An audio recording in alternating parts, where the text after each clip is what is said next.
எப்படி நாயை கண்டுபிடிக்கிறதுனா வேட்டைக்கு ஆகுறத, இந்த மூக்கில் வந்து கப்பு இருக்கும், அந்த கருப்பு கலரில் இருக்கும். இங்கேருந்து ஒரு கருப்பு ஒரு ஜாயின் அடித்து அப்படியே போய் இந்த லைட்டு அங்கே மட்டும் கருப்பு வந்து அப்படியே வால் வரைக்கும் இது நீண்டிருக்கும். இது வந்து எதை இண்டிகேட் பண்ணுதுன்னா, அந்த நர்வ் சிஸ்டம், அந்த நரம்பு வந்து இங்கேருந்து கரெக்டாக அங்கே வரைக்கும் இருக்குன்னு அர்த்தம்.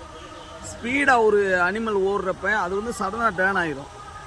அப்போ இது வந்து டேர்ன் பண்ணணும்னா இந்த வால் வந்து ஸ்டெம்பர் அடிக்கணும், இல்லைன்னா சடனாக அதெல்லாம் டேர்ன் பண்ணாமல் விழுந்துடும், வல்டி அடிச்சிடும். அதுக்கு இந்த அடாப்டேஷன் இருக்குது வந்து. இது வந்து பார்க்கறதே இப்படி இருக்கும், ஆனால் சூப்பராக வேட்டைக்கு போகும். ஸோ இதை அடாப்ட் பண்ணல, வேட்டைக்குன்னு இல்லை, இதை எடுத்து வளர்க்கணும், இல்லைன்னா இது வந்து செத்துரும்.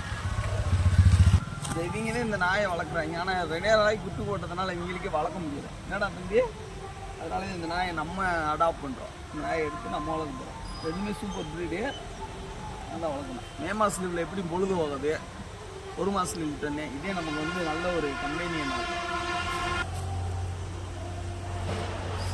இது ஒரு நாய் தான், ஆனால் இது ஒரு பப்பி பிராண்டு, கொஞ்சம் ப்ரீட் ஆகிருக்கு பப்பி கூட சேர்ந்து. இது வந்து நமக்கு பிடிக்கும். இன்னும் சின்ன பையன் நீங்கள் வளர்க்குறதுக்கு ஆசைப்படுறீங்களா, இது வளங்க, இது நல்லா தெரியும்.